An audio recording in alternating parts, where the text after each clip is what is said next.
저희들 오늘 요한계시록 1장 1절에서 2절 말씀 가지고 예수 그리스도의 계시라는 제목으로 함께 말씀을 나누도록 하겠습니다. 오늘부터 저희들 성경의 마지막 책인 요한계시록의 전체는 아니고 그 전반부의 일부분을 함께 다루어 보도록 하겠습니다. 저희들이 요한계시록에서 특별히 또 함께 나누기 원하는 내용은 바로 7교회를 향한 말씀입니다. 본래 이 7교회에 대한 말씀을 제가 7월경부터 다루려고 했는데 조금 시간을 두었던 것이 이 요한계시록에 참으로 많은 상징들이 등장하고 있기 때문입니다. 그런데 이 계시록에 나오는 상징들이 신약 성경의 이 마지막 책에 와서 난생 처음으로 등장한 새로운 것들이 아닙니다. 이곳에 나오는 상징들은 그 대부분이 이 구약 성경에 이미 등장한 상징들을 가지고 지금 요한이 확정짓는 말씀으로 전해주고 있는 것입니다. 무엇입니까? 이 사도 요한을 통해서 지금 주님께서 우리들에게 허락하신 이 하나님의 계시가 그것이 유사일에 바로 과거 그리고 현재 그리고 미래 주님이 다시 오시는 그 날까지 적용되는 정말 시대를 초월하는 구약 시대부터 마지막 때까지 이른 언제나 변함없이 동일한 그 진리의 말씀을 우리들에게 계시해 주셨다는 것입니다. 그리고 구약 성경에서 그 어느 책들보다도 가장 많은 상징이 등장하는 그 부분이 무엇인가 하면 다름 아닌 성막입니다. 그래서 저희들이 이 7교회에 보내는 이 서신, 이 편지의 내용을 좀 더 정확하고 풍성하게 이해하기 위해서 지금껏 약 4개월의 시간 동안 성막을 먼저 다루어 왔던 것입니다. 그럼 저희들 한번 이 요한계시록의 내용으로 들어가 보도록 하겠습니다. 먼저 1장 1절의 내용을 보면 요한은 이 책을 예수 그리스도의 계시다라고 시작하고 있습니다. 여러분, 요새 나오는 책들은 표지가 있습니다. 그래서 그 책을 이렇게 사러 가서 그 내용을 다 보지 않더라도 그 표지를 보고 제목을 보고 그 예쁜 표지에 이렇게 디자인들을 보면 저희들이 그 책의 내용이 대충 어떤 성격을 가지고 있구나라는 것을 저희들이 파악해 볼 수 있습니다. 그런데 이 고대 시대의 책들은 표지가 따로 존재하지 않았습니다.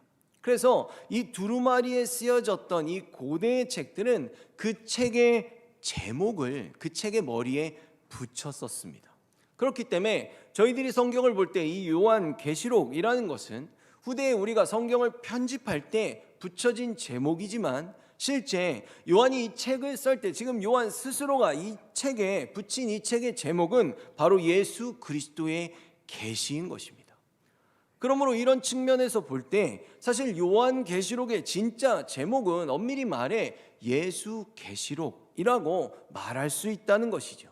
이것이 바로 요한계시록이 가지고 있는 이 책의 정체성입니다. 예수 그리스도에 대한 계시이고 또 동시에 예수님께서 우리들에게 친히 주신 계시입니다. 그래서 지금 이 책을 향해서 요한은 이 책의 제목을 붙인 것과 동시에 이 책의 실제 저자가 누구인가를 저희들에게 밝히면서 시작하고 있는 것입니다. 그렇다면 여러분, 과연 계시란 무엇입니까? 본래 계시라는 단어는 드러내다라는 의미를 갖고 있습니다. 그래서 요한계시록을 마치 어떤 천기누설 정도의 개념으로 보게 되면서 인간적인 생각으로 잘못 풀면 다 죽는다. 그래서 웬만하면 건드려서는 안 되는 책으로 보는, 그래서 이 책을 회피하려는 경향들이 기성교회 안에 생겨나게 되었습니다. 그러다 보니까 이 기성교회에서는 잘 가르치지 않는 이 책들을 이단들이 앞다투어서 먼저 가르치는 그런 비정상적인 현상들이 일어나게 되었고, 그 결과 이 요한계시록은 오히려 교회가 안 가르쳐서 더 큰 오해를 사게 된 그런 성경이 되고 말았습니다. 오히려 교회를 혼란스럽게 만들었다는 것이죠. 왜냐하면 지금 이 순간에도 너무나도 많은 그런 가정들을 파괴하고 있는 그런 이단들, 그리고 그곳에 수장으로 막 있는 어떤 그런 가짜 예수들이 넘쳐나고 있는 그런 참혹한 결과를 초래하고 말았기 때문입니다. 최근까지 이단 연구를 활발히 해온 국제종교문제연구소에서 지금까지 우리나라에 보고된 하나님이 20명, 재림 예수가 57명이었다는 결과를 내놓았습니다. 여러분, 이 수치가 전 세계적으로 1등입니다. 참으로 안타깝고 부끄러운 일이 아닐 수 없습니다. 기독교 역사로만 보면 약 100년 남짓한 매우 짧은 역사를 가진 나라에서 하나님과 예수님을 가장 많이 배출해낸 것이니 말입니다. 그런데 여러분, 이 계시라는 것이 어떤 두렵거나 절대로 알면 안 되는 비밀이어서, 그래서 그것을 알면 죽임을 당하게 되는 그런 성격으로 이 계시라는 단어가 사용된 것이 아니라는 것입니다. 오히려 주님께서 하나님의 백성들에게 꼭 알려주고 싶으셔서 친히 허락하신 하나님의 말씀입니다. 그렇다면 여러분, 분명 이것이 하나님의 말씀이라면 지금의 사도 요한이 하나님의 계시라고 말하면 되는데, 왜 요한은 지금 이 책의 표지를 예수 그리스도의 계시라고 붙인 것일까요? 히브리서 1장 1절에서 2절의 말씀을 보면 옛적의 선지자들을 통하여 여러 부분과 여러 모양으로 우리 조상들에게 말씀하신 하나님이 이 모든 날 마지막에는 아들을 통하여 우리에게 말씀하셨으니 이 아들을 만유의 상속자로 세우시고 또 그로 말미암아 모든 세계를 지으셨느니라. 요한복음 5장 39절의 말씀도 보겠습니다. 너희가 성경에서 영생을 얻는 줄 생각하고 성경을 연구하거니와 이 성경이 곧 내게 대하여 증언하는 것이니라. 아멘. 여러분, 이처럼 구약 시대, 그러니까 예수님이 이 땅에 임하시기 그 전의 시대에는 선지자들에게 그 말씀이 하나님으로부터 직접 전해짐으로써 그것을 하나님의 계시라고 불렀습니다. 그러나 이제 예수님께서 이 땅에 오신 이후에는 성경에서 그것을 언제나 예수 그리스도의 계시라고 부르는 것을 알 수 있다는 것이죠. 그럼 여러분, 저희들 여기서 아까 다루었던 그 계시라는 단어가 갖고 있는 특성에 대해서 한 번 더 규명해 보도록 하겠습니다. 왜냐하면 사람들은 처음에 그것을 오해해서 이 계시는 절대로 알면 안 되는 내용이다 라고 말했지만, 그것이 아니라 지금 알고 싶어도 알 수 없는 내용이다 라는 그 표현이 더 적합하다는 것입니다. 왜냐하면 사람은 스스로의 능력으로는 절대로 그것을 알 수 없어서 하나님께서 그것을 우리들에게 드러내 주셔야만 알 수 있다라는 그 의미로 계시라는 단어가 사용되었기 때문입니다. 그렇다면 여러분, 지금의 우리들은 과연 이 예수 그리스도의 계시를 어떻게 알아갈 수 있는 것입니까? 왜냐하면 지금 이 요한계시록을 예수 그리스도의 계시다라고 쓴 사도 요한은 예수님에게 직접 말씀을 배운 사람이기 때문입니다. 그는 예수님을 보고 듣고 만졌다라고 기록하고 있지 않습니까? 그런데 지금 우리는 예수 그리스도의 계시를 주님이 알려주시지 않으면 절대로 알 수 없다라는 이 특성의 말씀을 지금 어떻게 알 수 있느냐는 것입니다. 고린도전서 2장 9절에서 11절의 말씀을 보면 기록된 바 하나님이 자기를 사랑하는 자들을 위하여 예비하신 모든 것은 눈으로 보지 못하고 귀로 듣지 못하고 사람의 마음으로 생각하지도 못하였다함과 같으니라. 오직 하나님이 성령으로 이것을 우리에게 보이셨으니 성령은 모든 것 곧 하나님의 깊은 것까지도 통달하시느니라. 사람의 일을 사람의 속에 있는 영 외에 누가 알리요? 이와 같이 하나님의 일도 하나님의 영 외에는 아무도 알지 못하느니라. 아멘. 여러분, 사람이요 진짜로 속상해도 그것을 사람들에게 알리고 싶지 않아서 계속해서 웃고 다니면 사람들 잘 모릅니다. 근데 지금 그런 것처럼 지금 우리가 예수 그리스도의 계시를 대할 때 그것을 나의 어떤 노력이나 열심으로는 알 수 없고 다름 아닌 성령님을 통해 하나님의 그 영을 통해 하나님의 그 마음을 지금 우리들에게 그대로 보고 듣고 깨달을 수 있도록 전달해주고 계시다는 것입니다. 이러한 연으로 성경은 성령님께서 지금 우리들에게 어떠한 역할을 감당하고 계시는지에 대해서 분명하게 말해주고 있습니다. 요한복음 14장 17절에 보면 그는 진리의 영이라 라고 말합니다. 이처럼 성령님은 성삼위 하나님, 진리이신 성삼위 하나님이시고 그 진리의 말씀을 우리들에게 알려주시는 분이십니다.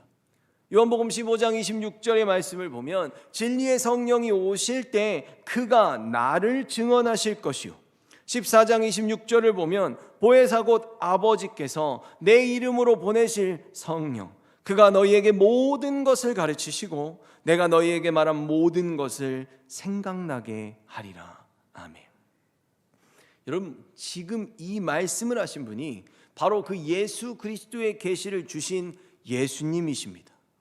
주님께서 뭐라고 하십니까? 내가 이 땅을 떠난다고 할지라도 분명히 성령께서 오셔서 어떤 새로운 말씀을 하시는 것이 아니라 나의 이전에 주어졌던 모든 하나님의 말씀인 그 성경과 내가 너희들에게 행한 모든 것, 말한 모든 것들을 생각나게 하실 것이다 라고 말씀하십니다. 이처럼 지금 성경은 우리들에게 명확하게 말하고 있습니다. 성경은 하나님의 계시입니다. 예수님께서 이 땅에 오신 이후에는 그것을 지금 예수 그리스도의 계시라고 말하고 있습니다. 또한 계시라는 것은 하나님이 그것을 친히 드러내 주시지 않으면 우리들이 절대로 그 뜻을 보고 듣고 알지 못하는 것입니다. 그래서 예수님께서 이미 승천하신 후에 성령을 보내주셔서 하나님을 사랑하는 모든 백성들에게 주님이 예비하신 모든 것들을 가르쳐 주시고 예수님이 말씀하신 모든 것들을 생각나게 하고 계십니다.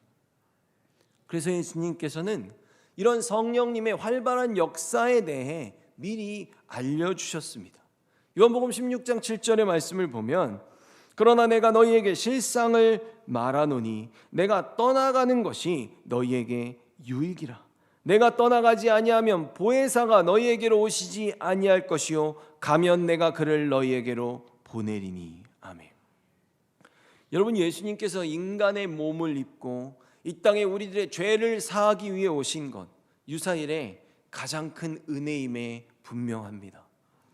하지만 문제는 무엇인가 하면 그 육신을 입고 오신 예수님은 명백한 시간과 공간의 제약을 가지고 계셨다는 것입니다. 왜냐하면 우리들 육신을 가진 예수님을 만나기 위해서는 2000년 전으로 돌아가야 됩니다. 시간이 그렇죠. 장소적으로는 예루살렘과 갈릴리 지역, 그 주변 지역에서만 예수님을 만날 수 있었습니다. 그러나 이제 예수님께서 성령님을 보내주신 지금은 어떻습니까? 우리는 시간과 공간을 초월해서 예수님을 언제 어디에서든지 나의 구주로 부르고 믿고 고백할 수 있는 특권을 누리고 있습니다. 바로 이것이 성령님이 오심으로써 우리가 누리고 있는 유익이라는 것입니다. 그래서 지금의 저희들은 예수님 당시에 사도 요한이 그랬듯이 그가 고백하지 않습니까? 내가 주님을 직접 눈으로 보고 듣고 손으로 만졌다라고 말하는 것처럼 그러한 살아있는 생생한 주님의 말씀과 그로 인해 전달되는 하늘 아버지의 그 마음을 우리가 성령님을 통해 우리도 그대로 느끼고 깨달으며 살아가고 있는 것입니다. 누가복음 11장 9절에서 13절의 말씀을 보면 내가 또 너희에게 이르노니 구하라 그러면 너희에게 주실 것이요 찾으라 그러면 찾아낼 것이요 문을 두드리라 그러면 너희에게 열릴 것이니 구하는 이마다 받을 것이요 찾는 이는 찾아낼 것이요 두드리는 이에게는 열릴 것이니라. 너희 중에 아버지 된 자로서 누가 아들이 생선을 달라 하는데 생선 대신에 뱀을 주며 알을 달라 하는데 전갈을 주겠느냐? 너희가 악할지라도 좋은 것을 자식에게 줄 줄 알거든 하물며 너희 하늘 아버지께서 구하는 자에게 성령을 주시지 않겠느냐 하시니라. 아멘. 여러분, 이처럼 주님께서 우리들에게 최선의 열심을 가지고 구하고 찾고 두드리라고 하셨던 그 기도의 제목의 최고의 정수에 바로 다름 아닌 성령님이 계십니다. 그리고 주님께서는 그 성령님을 이미 우리들 가운데로 보내주셨습니다. 그러니 성령님이 지금 우리와 이미 함께 하시는 이 상황 속에서 우리는 이 간절한 기도를 멈춰야 하는 것일까요? 그렇지 않습니다. 왜냐하면 지금의 이 표현에 사용된 모든 동사들이 본래 현재 시대의 분사 형태로 주어졌습니다. 이것이 다 중요하지 않습니다. 이것이 무슨 뜻인가 하면 바로 헬라어에서 동사를 이런 형태로 쓰는 것은 단 한 번의 단회적인 사건으로 끝나는 것이 아니라 너희들이 살아있는 동안 죽을 때까지 계속해서 이 기도를 반복해서 해야 된다. 구하고 찾고 두드리며 살아가라는 그 의미를 가지기 때문입니다. 저희들은 이미 성령님을 받았죠. 그럼 저희가 성령을 통해 지금 성령님이 하시는 그 역사를 통해 우리가 과연 무슨 기도를 해야 됩니까? 바로 하나님의 말씀을 바라보면서 그것을 우리가 받고 듣고 깨달아가면서 구하고 찾고 두드리면서 그 아버지의 마음을 우리가 죽을 때까지 더 깊이 깨달아가기 위해 최선을 다하라는 그 명령으로 우리가 이것을 받을 수 있다는 것입니다. 예수 그리스도의 계시를 성령님을 통해 깨달아가기를 우리가 끊임없이 간구하며 살아가야 합니다. 여러분, 요한이 예수 그리스도의 계시를 받았습니다. 과연 이 요한이 그러면 이어서 성경에서 이 계시를 받은 목적, 내가 이 계시를 가지고 무엇을 해야 하는지에 대해서 어떻게 말하는지 다시 한번 읽어보도록 하겠습니다. 요한계시록 1장 1절에서 2절의 말씀을 쉬운 성경으로 제가 읽겠습니다. 이것은 예수 그리스도의 계시입니다. 하나님께서는 앞으로 일어날 일들을 자기 종들에게 보이시려고 예수 그리스도께 이 계시를 주셨습니다. 그래서 그리스도는 요한에게 천사를 보내어 이 일을 알게 하셨습니다. 성령께서 역사하실 때 천사들이 함께 역사한다는 것을 지금 이것은 알리는 것이죠. 하나님의 역사를 돕는 종들로 일한다는 것을 보여주는 것입니다. 요한은 자기가 본 것을 다 증언하였습니다. 그것은 예수 그리스도께서 하신 진리의 말씀, 즉 하나님의 계시입니다. 아멘. 분명히 예수 그리스도의 계시라고 말했지만 지금 마지막에서 하나님의 계시였음을 요한도 이야기해주고 있습니다. 그런데 여러분, 지금 이 말씀이 어떻습니까? 하나님이 이 진리의 말씀을 자기의 종들에게 보이시기 위해서 요한에게 계시를 주셨다라고 말합니다. 그러면서 2절에 요한이 뭐라고 말합니까? 나는 본 것을 다 증언하였다라고 말합니다. 다시 말해 그에게 부여된 임무, 그 사명을 그가 온전히 수행하였음을 지금 밝히고 있지요. 그러면 그가 어떻게 증언하였는가 하면 계시록 22장 18절에서 19절을 보면 이 책에 기록된 예언의 말씀을 듣는 모든 이들에게 경고합니다. 경고하고 있지요. 만일 누구든지 이 말씀에 다른 것을 덧붙이는 사람이 있으면 하나님께서 이 책에 기록된 재앙을 그에게 내리실 것입니다. 또 만일 누구든지 이 예언의 말씀에서 어느 하나라도 빼는 자는 하나님께서 이 책에 기록된 생명나무와 거룩한 성에 참여할 특권을 빼앗아 버리실 것입니다. 아멘. 이처럼 요한은 하나님의 모든 계시의 말씀을 전하되 가감 없이 증거하였습니다. 그것을 경고하고 있습니다. 그렇다면 여러분, 이처럼 요한이 감당한 사명이 온전히 정말 사도 요한 그 한 명만을 위한 사명인 것입니까? 우리들 모두가 그렇지 않다는 것을 잘 알고 있습니다. 마태복음 28장 18절에서 20절의 말씀을 봅니다. 예수께서 나와 말씀하여 이르시되 하늘과 땅의 모든 권세를 내게 주셨으니 그러므로 너희는 가서 모든 민족을 제자로 삼아 아버지와 아들과 성령의 이름으로 세례를 베풀고 내가 너희에게 분부한 모든 것을 가르쳐 지키게 하라. 볼지어다 내가 세상 끝날까지 너희와 항상 함께 있으리라 하시니라. 아멘. 여러분, 어떻습니까? 예수님께서 우리들에게도 직접 이 명령을 내리셨습니다. 그리고 내가 너희들과 이 세상 끝날까지 함께 하겠다고 성령님께서 우리와 10년 가운데 함께 하시며 계실 때 우리가 어떠한 삶을 살아가야 되는지에 대해 지금 너무나도 명확하게 말씀해주고 계십니다. 아까 계시록 1장 2절의 말씀에서 요한이 했던 그 증거, 그것이 과연 어떠한 성격을 갖고 있는지 저희들 한번 보기를 원합니다. 요한은 분명히 가감 없이 전했다라고 말하고 있죠. 1장 2절에 요한은 하나님의 말씀과 예수 그리스도의 증거, 곧 자기가 본 것을 다 증언하였느니라 라고 말합니다. 저희들도 성령님을 통해 예수 그리스도를 보고 있습니다. 예수님이 하신 모든 말씀들을 우리도 듣고 지금 다 깨닫고 알고 있습니다. 근데 요한은 그것을 내가 다 증언하였다라고 지금 말하고 있습니다. 그럼 우리들은 그것을 다 증언하며 살아가고 있습니까? 구하고 찾고 두드림으로 우리가 정말 이 진리의 말씀을 대하며 그것을 다 증언하며 살아가고 있는지 돌아봐야 할 것입니다.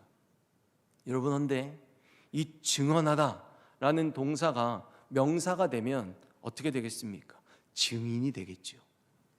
근데 이 증인이라는 단어가 처음에 사용될 때는 절대로 그런 뜻을 가진 적이 없습니다.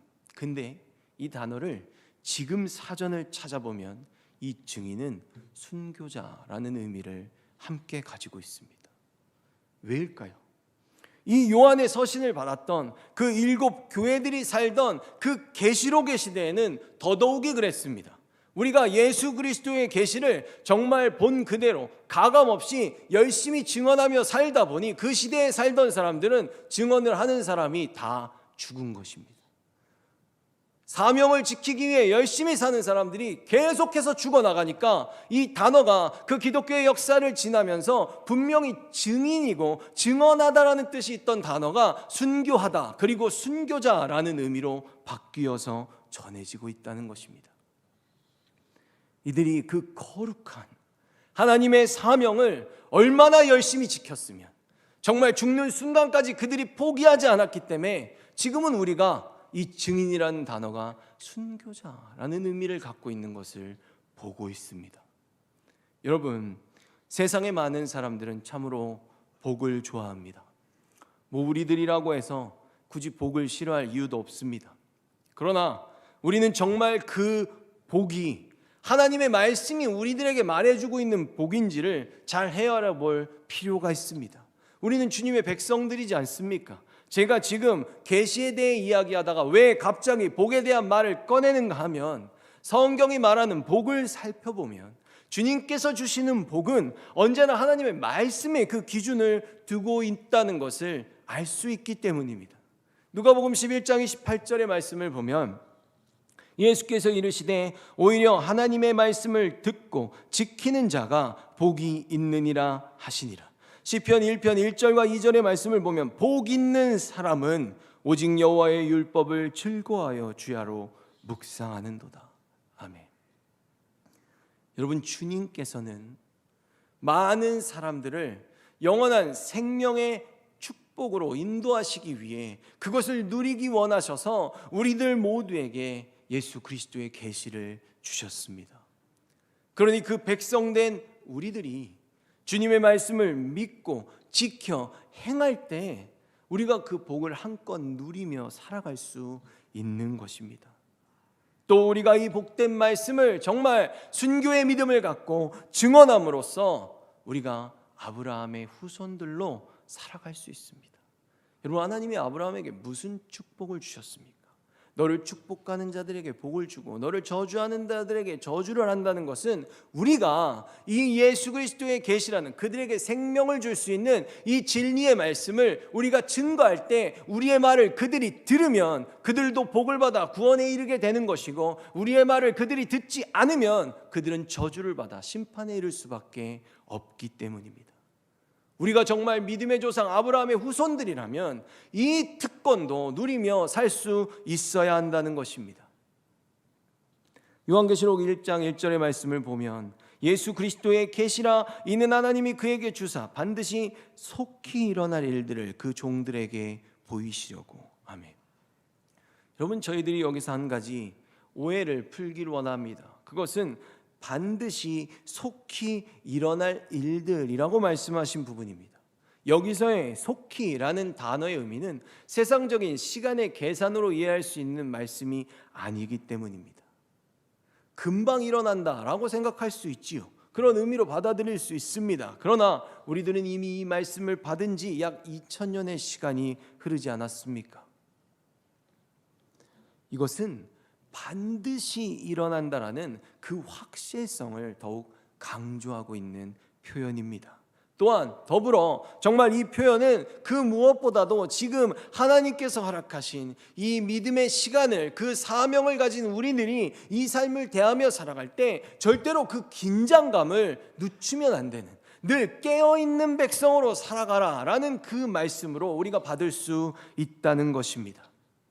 그러니 지금 저희들 주님께서 우리들에게 복된 진리의 말씀을 허락하셨습니다. 바로 그 예수 그리스도의 계시를 우리가 최선을 다해 전해야 할 것입니다. 성령께 우리가 늘 구하고 찾고 두드리는 그 심령으로 최선을 다해 살아가야 하지 않겠습니까? 그래서 우리들에게도 부탁하신 그 말씀, 우리들에게도 명령하신 그 사명, 목숨을 걸고 감당해야 하는 그 주님의 심부름, 그것을 때를 얻든지 못 얻든지 주님을 신실하게 가감없이 순교의 믿음으로 증언하며 살아가는 저희들이 되기를 예수 그리스도의 이름으로 축원합니다.